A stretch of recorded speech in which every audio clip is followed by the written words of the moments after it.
Meet the Mets. Meet the Mets. Step right up and meet the Mets. Bring your kids and bring your wife.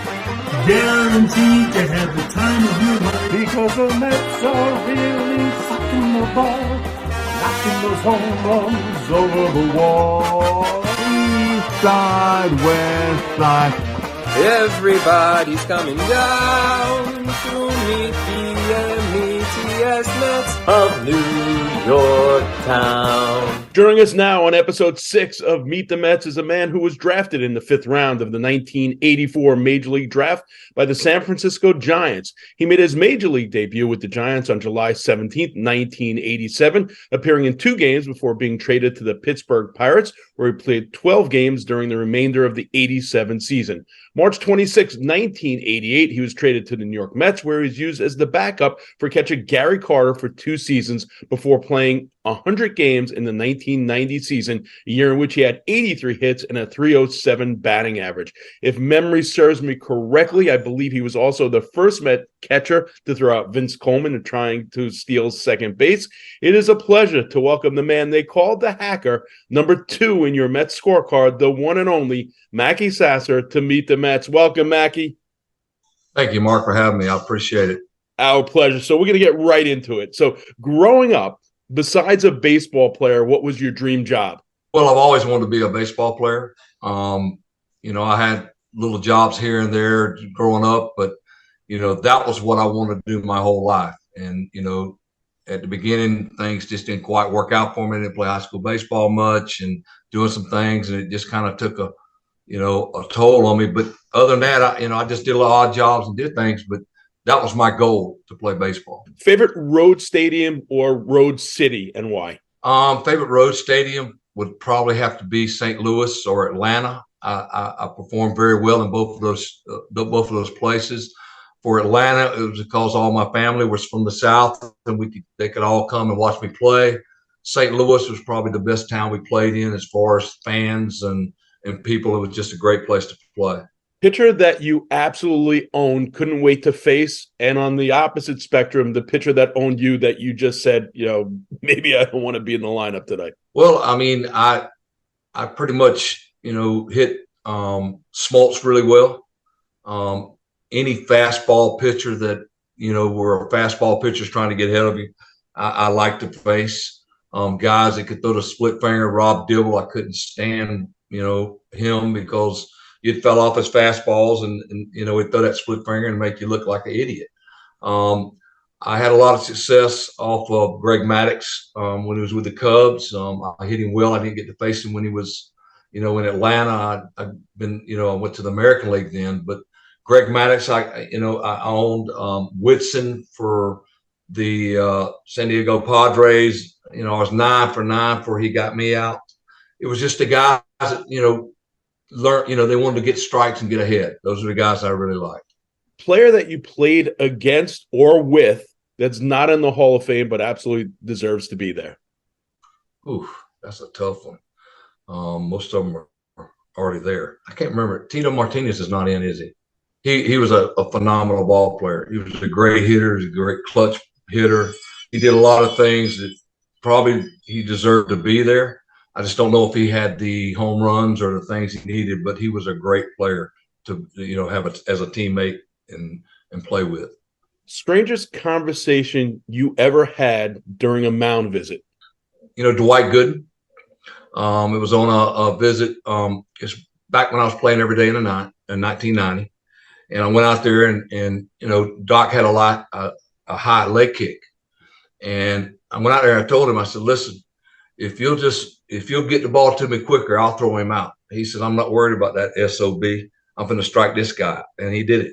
And so, it's just kind of funny that he just did what he said he was going to do. I had another one my first year with the Mets with Ronnie Darling.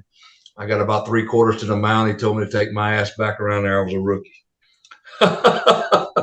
But that's fine. I mean, he that's who he was. And I was just trying to calm him down. But, it is what it is. But, I never got to the mound to really have the conversation. Nice. All right. What song, when it comes on the radio or your Spotify playlist, do you automatically pump up the volume to and get you going? I don't really listen to radio much anymore. But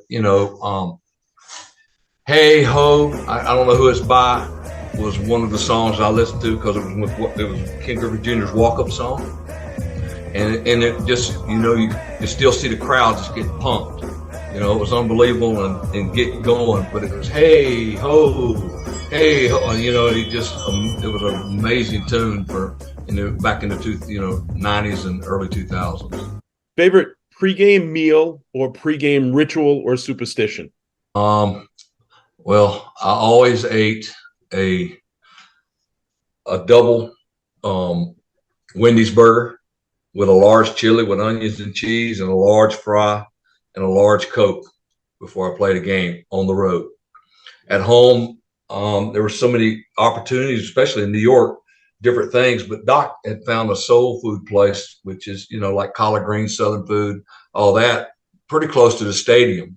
So we'd go get that and eat that. Usually it was pork chops or country fried steak with mashed potatoes and corn or some kind of greens or something. And we always sorted out those kind of things. Even on the road, we try to sort those places out. That was your pregame meal, the games that you were playing. Yes. Oh, well, I mean, you're catching in a 90 to 100 degree with humidity. You burnt that off quick. But that was like at 2 o'clock in the afternoon, 1 o'clock, and you'd burn that off before you ever stepped on the field. Umpires must have loved you. No, it wasn't that bad. Now it's all health food, healthy this, healthy that. But to me, it was all, a little bit of fat in your body. You'd burn it off just as quick as you got on the field playing. Best practical joke you've ever seen pulled in a clubhouse?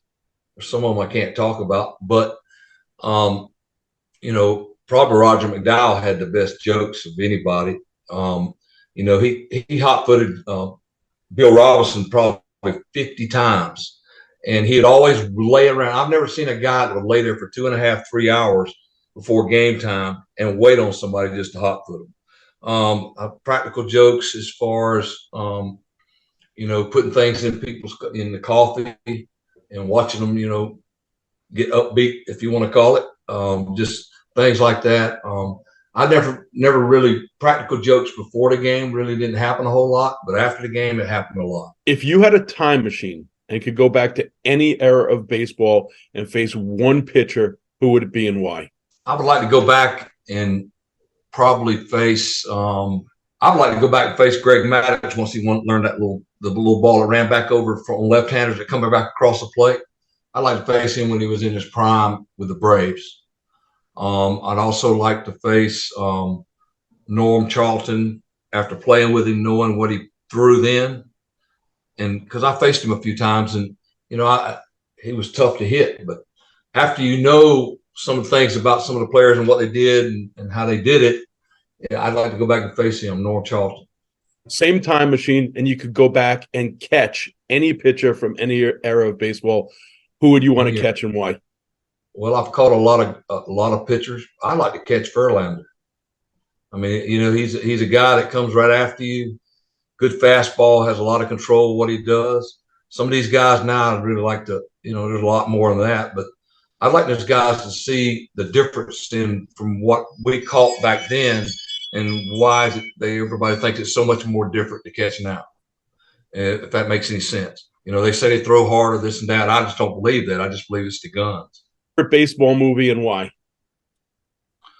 Love of the Game, because that's a true movie. And I like all the major league movies. I like all those movies, but it kind of brings a tear to my eye when I watch that movie. And I've watched it over and over again, The Love of the Game, because if you're a professional ball player, I mean, you can get to the point where you can block everything out, and you can get to a point where your career is coming to an end.